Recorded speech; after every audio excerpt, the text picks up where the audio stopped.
pode sim ser um ato gracioso da sua parte nas nossas vidas. Aquele que é filho, aquela que é filha, Deus corrige. E se precisar, corrige com força, para que ele possa voltar.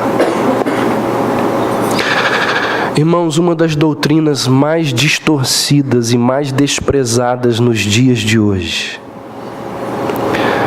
é a doutrina da ira e do juízo de Deus.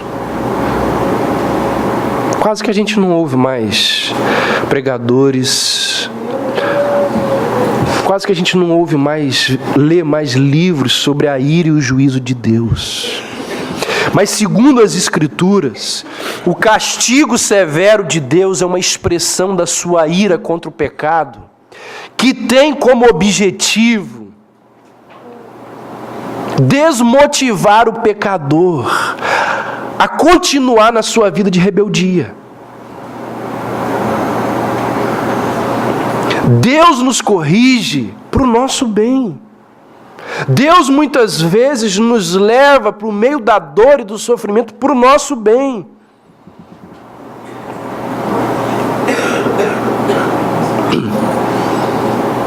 É claro que quando o pai está disciplinando o filho, no ato da disciplina, é difícil para o filho entender, naquele momento ali, que o pai o ama. Não é complicado? Só que o pai faz isso exatamente por amor. O pai castiga porque ama. Isso é Provérbios diz isso. O pai que ama o seu filho corrige. Então a correção de Deus é uma expressão da graça, da bondade, do amor de Deus. Algo que não é mais enfatizado e pregado nos dias de hoje. A doutrina da ira divina não apenas não é ensinada, como não apenas não é ensinada e desprezada, mas quando a gente olha para as Escrituras, ela não apenas é ensinada, como ela é enfatizada pelas Escrituras. A Bíblia diz que Deus manifesta, preste atenção nisso, Deus manifesta o seu amor e a sua bondade, se Ele quiser, de acordo com o seu agrado, se Ele desejar. No entanto, a sua justiça, ela precisa obrigatoriamente se manifestar. Vou repetir. Segundo as Escrituras, o amor e a bondade de Deus, elas são manifestas se Deus desejar, se for do agrado de Deus. Agora, a justiça de Deus, ela carece, ela precisa obrigatoriamente se manifestar. Por quê? Porque a santidade de Deus, ela é manchada, ela é aviltada pelos pecados dos seres humanos, pelas transgressões dos homens. Então a ira de Deus, ela precisa necessariamente vir sobre aqueles que transgrediram a lei de Deus.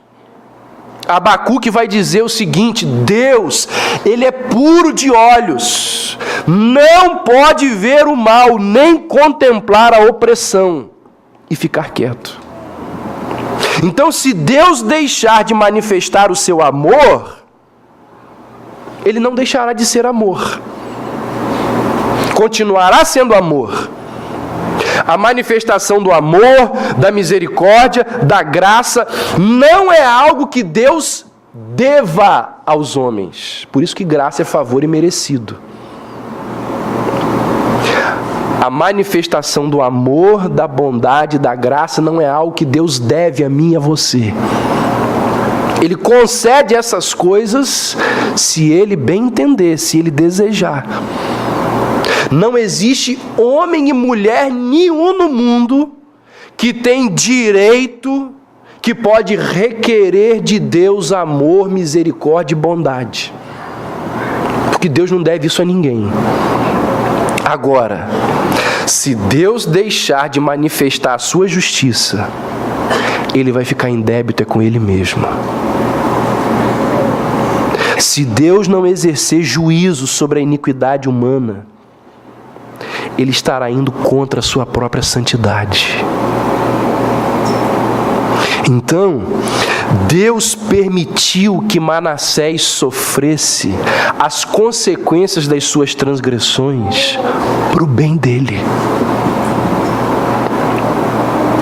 Para o bem dele. Manassés foi conduzido ao desespero e diz a Bíblia que lá no meio do desespero, ele clamou ao Senhor. O arrependimento de Manassés foi resultado do desespero. Então, gente, existe sim graça de Deus no meio do juízo de Deus. Para os seus filhos, o juízo de Deus é sinal, é símbolo de graça. Muita gente não consegue entender isso. Mas diz a Bíblia que até os juízos de Deus são cheios de graça. Ele nos fere visando o nosso crescimento, visando a nossa santidade, visando a nossa maturidade. Deus, Ele faz com que o sofrimento seja aquele agente purificador do nosso caráter manchado pelo pecado. Então, se você é filho, se você é filha e está longe de Deus, Deus pode te bater, no bom sentido, para que você possa voltar, para que você possa ser resgatado. Até no juízo existe graça. A vida de Manassés nos ensina isso. Segundo, a vida de Manassés nos mostra que mesmo que estejamos atolados no lamaçal do pecado, existe esperança na graça de Deus. Você consegue imaginar aí alguém atolado no pecado? Quando eu estava fazendo essa mensagem aqui, preparando, fiquei pensando assim, gente, quem que eu conheço que está atolado no pecado?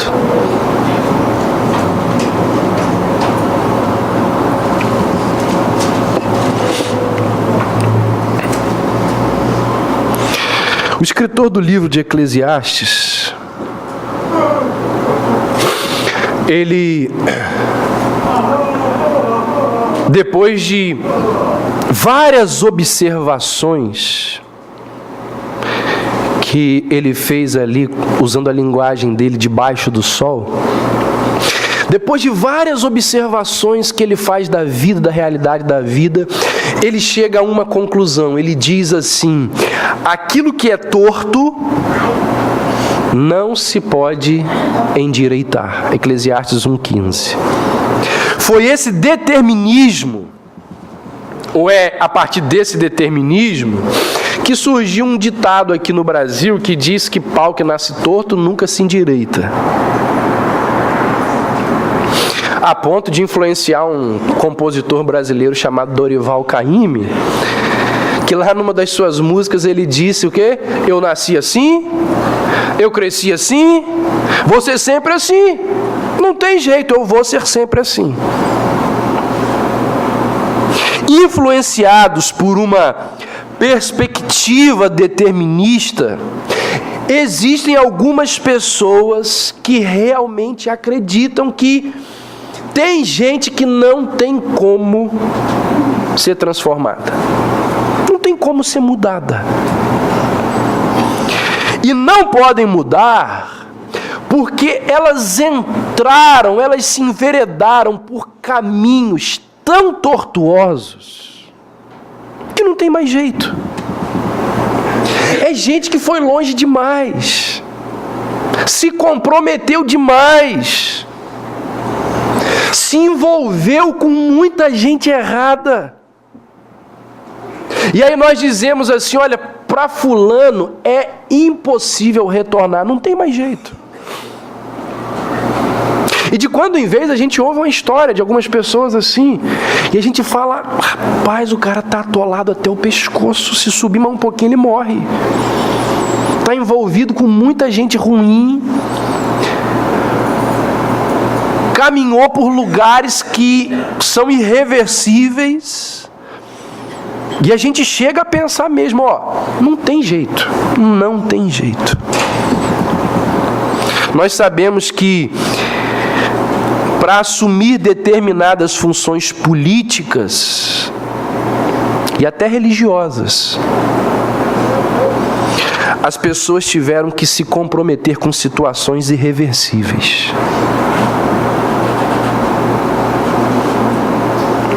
Se envolveram com outras pessoas que não lhes permite retroceder. Assumiram compromissos e responsabilidades que não lhes permite mais voltar.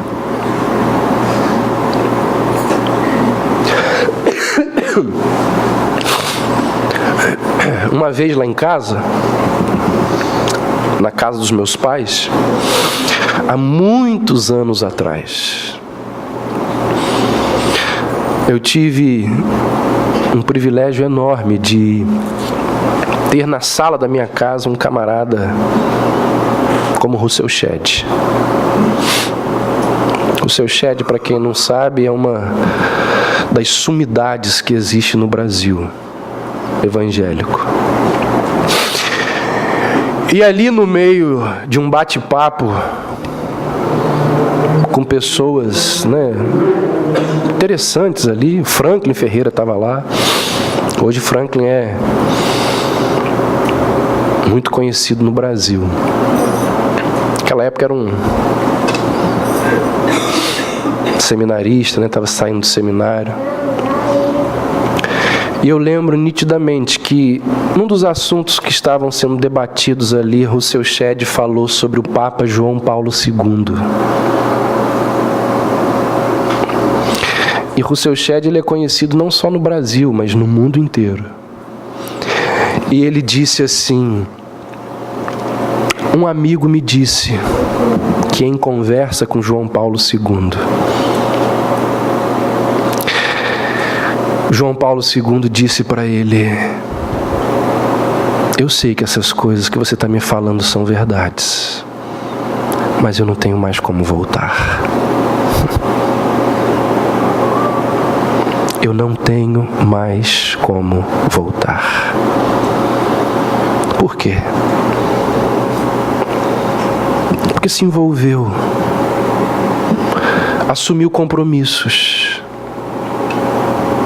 se tornou uma figura impossível de voltar. E aí a gente realmente passa a pensar isso. Não tem mais jeito.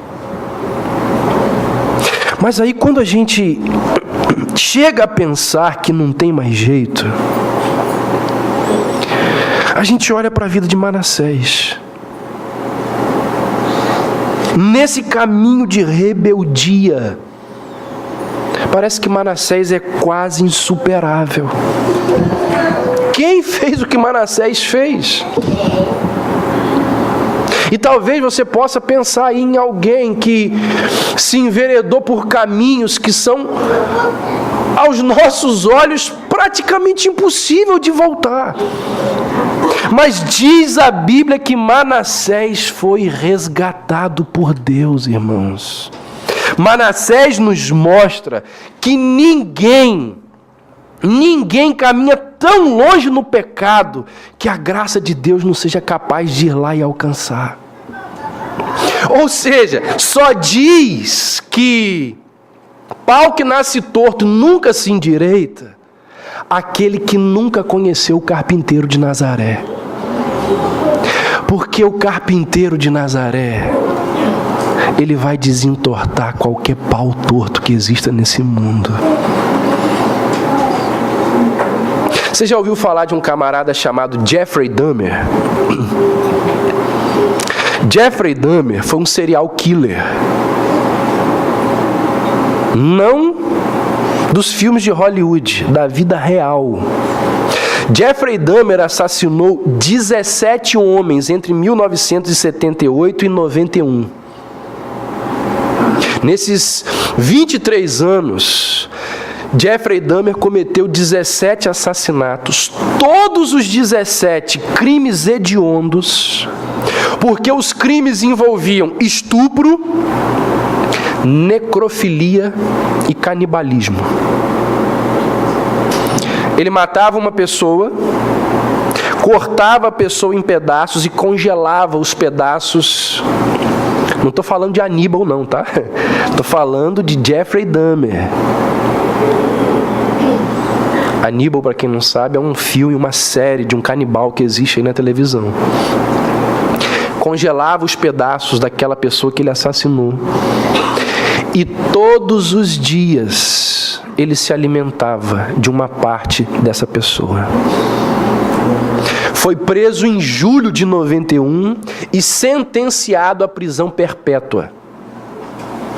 Na prisão, ele foi colocado de lado por medo do que veio acontecer. Um dos presos que teve a oportunidade, porque vários outros presos tentaram isso, o atacou e o violentou tanto que ele morreu a caminho do hospital. Antes de ser assassinado, Jeffrey Dahmer, em entrevista, ele reconheceu que merecia morrer pelos crimes que cometeu. E ele disse assim: eu reconheço que mereço morrer. E esse reconhecimento veio atrelado, ou só veio por causa do arrependimento que ele teve depois da sua conversão. Ele se converteu. Os prisioneiros ali, muitos não queriam nem saber disso, mas funcionários da prisão dão testemunho da mudança dele. Gente, Jeffrey Dahmer foi batizado lá na prisão. Quero dizer para você que lá no céu você vai conversar com pessoas como Calvino, Lutero, John Wesley e Jeffrey Dahmer. Porque a graça de Deus, ela alcança o pior dos pecadores. A Bíblia diz que do lado de Jesus Cristo existia um malfeitor. Malfeitor era aquele que cometia todas as espécies de males. Não era um bandido qualquer. Um bandido qualquer não ia para a cruz. Só ia para a cruz a escória da sociedade, aqueles que eram os piores. E ali na cruz tinha um Jeffrey Dahmer, que se arrependeu, e Jesus disse para ele: hoje mesmo estarás comigo no paraíso. Então, não existe distância para a graça de Deus. Não importa até onde você tenha ido. Não importa que lama você pisou. Não importa com quem você tenha se envolvido.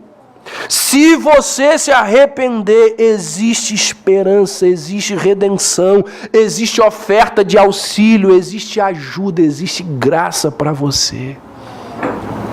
Nós cantamos hoje aqui: eu perdido, pecador, longe do meu Jesus, já me achava sem vigor a perecer sem luz. Meu estado Cristo viu, dando-me sua mão, e salvar-me conseguiu da perdição.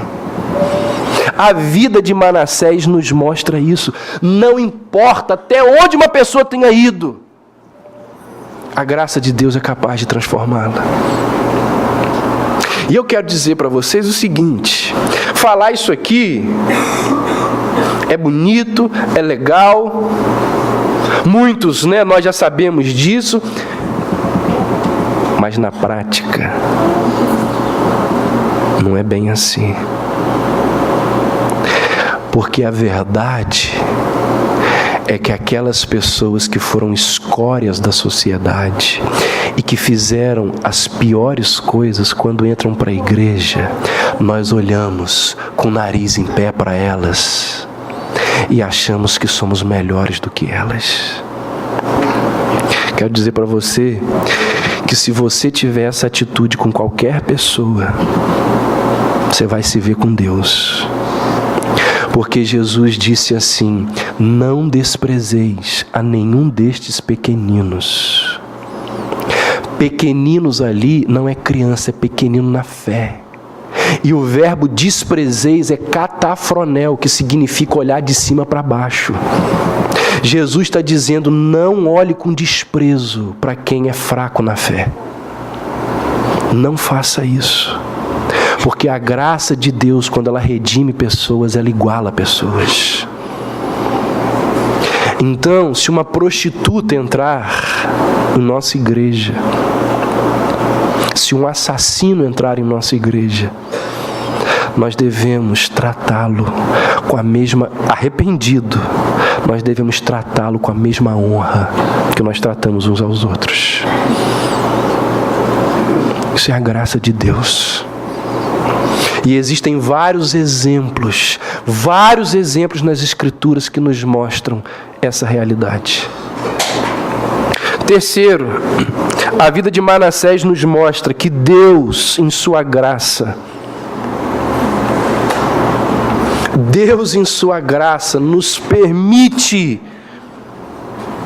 reparar os erros do passado.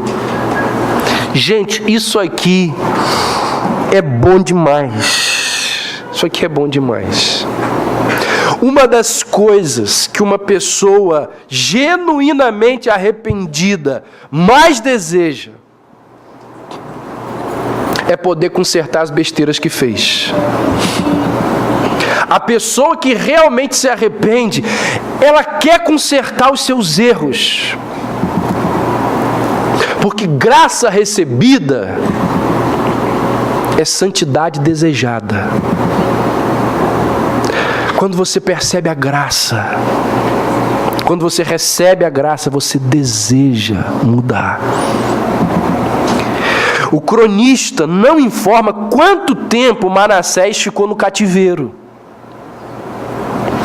No entanto, ele enfatiza que depois da conversão e do retorno do exílio, Manassés ele teve a oportunidade de realizar duas reformas importantíssimas, uma política e uma religiosa. Na reforma política, diz o texto que nós lemos, que Manassés realizou duas coisas importantíssimas. Primeiro, ele reedificou o muro da cidade. E todos nós sabemos que os muros das cidades antigamente eram fundamentais para a defesa daquela cidade dos ataques inimigos. Então Manassés vai lá e reconstrói os muros, nós lemos isso. E a outra atitude tomada por Manassés é que ele vai designar, ele vai constituir chefes militares em todas as cidades do seu reino. E esses chefes militares também a instituição desses chefes militares também visava a segurança da população nesses lugares. Então era segurança não só externa, como a segurança interna. Ou seja, depois da sua conversão, Manassés faz aquilo que o seu pai fazia e que ele nunca fez, pensar no povo. O pai dele, como eu disse, era alguém muito amado pelo povo. E esse rei perverso começa a ser odiado pelo povo. Quando ele se converte, ele começa a ter atitudes que vão ajudar e auxiliar o povo. Então, ao contrário das suas atitudes egoístas, ele passa a fazer em prol do povo que nunca fez. Ele vai reparando a sua atitude egoísta com obras que ajudam e auxiliam o povo. Em relação às reformas religiosas, diz o texto que ele foi lá e retirou os deuses estranhos da casa do Senhor. a purificação do templo, a restauração da adoração ao Senhor, foram testemunhos vivos à nação da nova fé de Manassés. Eu pergunto para você, existem algumas coisas na sua vida que, se você pudesse, você gostaria de fazer de novo? Você gostaria de restaurar? Ah, pastor, existem muitas coisas. Irmãos, quantas coisas que existem nas nossas vidas, que se Deus nos desse a oportunidade, nós gostaríamos de voltar e fazer diferente. Não fazer o que nós fizemos.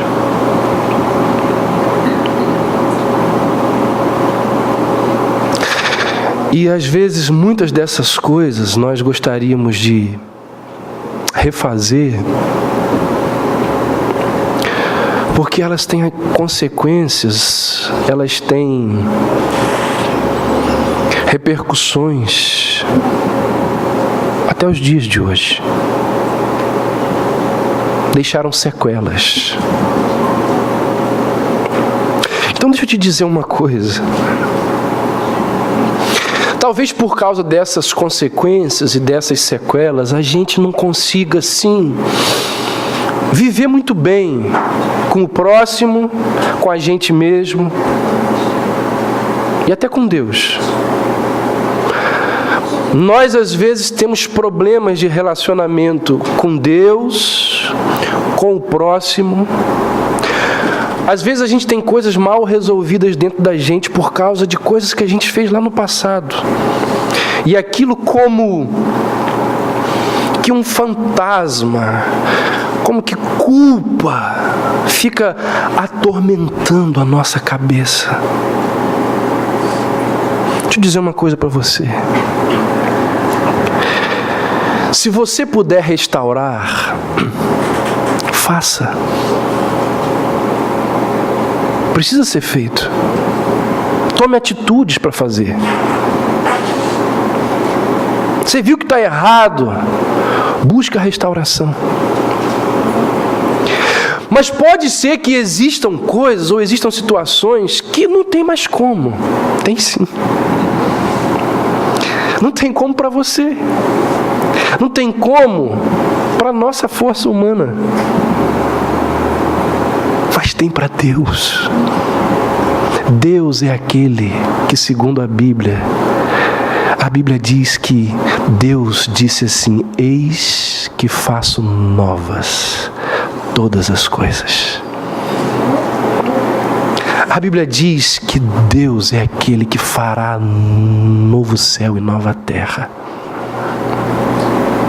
Deus pode restaurar aquilo que nós não temos condições de consertar. A cruz consertou. Se você entendeu isso, eu vou falar de novo. Aquilo que a gente não tem como consertar, a cruz consertou. Aqueles pecados que me envergonham, aqueles pecados que me decepcionam, diz a Bíblia que eles foram cravados na cruz. Ou seja, eu não devo nada a ninguém, porque Cristo pagou por mim. Por isso que Paulo, ele disse assim: agora nenhuma condenação há para os que estão em Cristo Jesus. Que Deus restaurou, Deus pagou. Conta-se que Lutero era muito atormentado por Satanás. Quem viu aquele filme famoso de Lutero sabe que Lutero vivia se autoflagelando por causa das acusações de Satanás. E ele batia no corpo e falava: sai, Satanás, sai. Ficava falando isso, por causa das acusações do diabo. Até que ele descobriu o que